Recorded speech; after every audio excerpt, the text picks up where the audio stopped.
వచ్చింది court Priyadarshan and ఇద్దరు heroine వాళ్ళిద్దరు ఇచ్చిండు.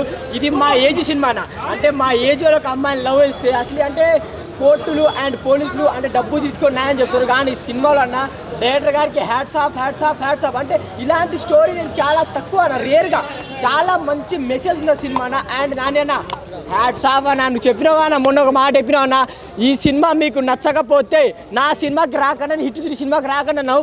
ఆ ఒక్క మాటతో సినిమాకి వచ్చినా నాకైతే మంచి కంటెంట్ ఉన్న సినిమా కోర్టు సినిమా అనిపించింది. ఎందుకంటే చాలా న్యాయం కోర్టు అనగానే ఏంటి అసలు ఈ కథ ఏందో అనేది చాలా నీట్గా క్లియర్ కట్గా ఒక మంచి కంటెంట్ ఉన్న సినిమా. ప్రజలందరూ పక్కా ఈ సినిమాకి రండి తెలుస్తుంది. అండ్ చిన్న నుంచి పెద్దలందరూ రండి. అండ్ ఒక మంచి మెసేజ్ ఉందన్న.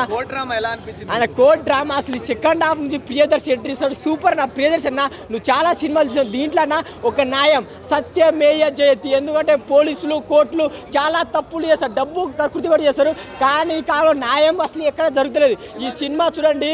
అండ్ శివాజీ అన్న is back, come back movie చెప్పుకోవచ్చు. నా డైరెక్టర్లు శివాజీ అన్న క్యారెక్టర్ రాసుకోండి అంతే. శివాజీ అన్నకు ఒక క్యారెక్టర్ రాసుకోవాల్సిందే. కోర్ట్ మూవీ చాలా బాగా నచ్చింది. యాజ్ యూజువల్ ఇది పాక్స్ యాక్ట్ సంబంధించింది కదా, అంటే ఏ విధంగా డైరెక్టర్ కన్వే చేశారు, అంటే ఏ విధంగా చూపించారనేది మీరు మూవీ చూస్తే మీకు అర్థమవుతుంది. నాకు బాగా నచ్చింది ఏంటంటే ద వే డైరెక్టర్ కన్వే ఏ విధంగా చేశాడని నాకు చాలా బాగా నచ్చింది. నేను ఎక్స్పెక్ట్ చేయలేదు, అంటే ఈ విధంగా కూడా చూపించవచ్చని నేను ఎక్స్పెక్ట్ చేయలేదు. అంటే మంచి twists, turns and twist, comedy. Court అంటే మన యాజ్ యూజువల్ మనం ఏం ఎక్స్పెక్ట్ చేస్తాం, లైక్ ఫేస్ ఆఫ్ వార్స్ జరుగుతుంటాయి కదా, అది చాలా బాగా జరిగింది. ప్రియదర్శినికి అండ్ ఆపోజిట్ ఉన్న వ్యక్తికి చాలా అంటే చాలా బాగా నచ్చింది. యాక్టింగ్ అంటే అందరూ చాలా బాగా చేశారు, ఎక్కడ బోర్ అనిపించదు. ఫ్యామిలీ ఆడియన్స్, యూత్, అమ్మాయిలు అందరూ తప్పగా చూడాల్సిన మూవీ. 100% వెళ్ళొచ్చండి. అందుకే అంత కాన్ఫిడెంట్గా చెప్పారు కాబట్టి దట్స్ ఇట్. మీరు ఒకసారి మూవీ మీరు కూడా చూస్తే మీకు అర్థమవుతుంది. అంత కాన్ఫిడెంట్గా చెప్పరు, ఎవరు అంత కాన్ఫిడెంట్ చెప్పరు కాబట్టి అంత కాన్ఫిడెంట్గా చెప్పాడు కాబట్టి అసలు మూవీలో ఏముంది అని వచ్చాను. చాలా అంటే చాలా బాగా నచ్చింది. Yes, that's it. అమ్మాయిని క్యాజువల్గా చూడడం కూడా తప్పే అనే అవేర్నెస్ కూడా లేకుండా జనాలు ఉన్నారు. మన జనాలు ఈ రోజుల్లో ఇంకెక్కువ అవుతున్నారు సోషల్ మీడియా వచ్చిన తర్వాత. బట్ అది సోషల్ మీడియా పర్పస్ మీద సినిమా లేదు. బట్ వాట్ ఎవర్ సినిమాలో డీల్ చేసిన విధానం అయితే చాలా బాగుందండి. ఓవరాల్గా ఎవరి యాక్టింగ్ బాగా హైలైట్ అయ్యింది? ప్రియదర్శి గారు, శివాజీ గారు.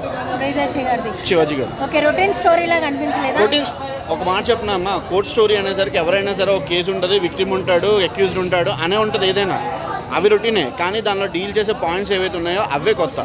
ఎంత కొత్తగా కథలు రాయాలి అని అంటే ఇంకా ఒకటే ఉన్నాయి ఇప్పుడు మిగిలినవి.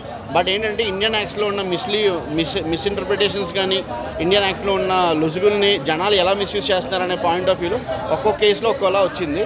సప్తగిరి ఎల్ఎల్బి అనేది ఒకటి, మన వకీల్ సాబ్ అనేది ఒకటి, కోర్టు అనేది ఒక పాయింట్. అట్లా సో యాక్టింగ్ అండ్ మ్యూజిక్ దేనికి బాగా ఎక్కువ? స్టార్టింగ్ నుండి లాస్ట్ వరకు ప్రతి కార్నర్ బాగుందన్న. వాల్ పోస్టర్ సినిమా ఏదైతే ఉందో అదైతే గట్టిగా సక్సెస్ అయింది. నాన్నగారు మాట అన్నారు, ఈ సినిమా హిట్ అవ్వకపోతే హిట్ 3 చూడొద్దని. ఈ సినిమా బట్టి చెప్తున్నా హిట్ 3 కూడా హిట్ అవుతుంది. ఓకే. ఎంతవరకు కలెక్షన్స్ రావచ్చు అంటారు అన్న? ఇలాంటి మూవీస్ జనాల కలెక్షన్స్ ఎక్స్పెక్ట్ చేస్తారు అనే విధంగా ఎవరు చూడడు. ఎందుకంటే ఇలాంటి వాటిని కలెక్షన్స్ ఏదైనా ఎడ్యుకేట్ అవ్వడానికి ఇలాంటి సినిమాలు చూడాలి. కలెక్షన్స్ అంటే జనాలు నచ్చింది అనుకో సినిమా హిట్ అవుద్ది, జనాలు నచ్చబోతే సినిమా ఫ్లాప్ చేస్తారు. జనాలు నచ్చినా కొంతమంది సినిమాకి వెళ్ళరు. బట్ ఇప్పుడున్న సిచ్యువేషన్స్లో అయితే ఈ సినిమా హిట్ అవ్వడానికి స్కోప్ ఎక్కువ ఉంది. ఎందుకంటే నాని గారికి ప్రొడ్యూసర్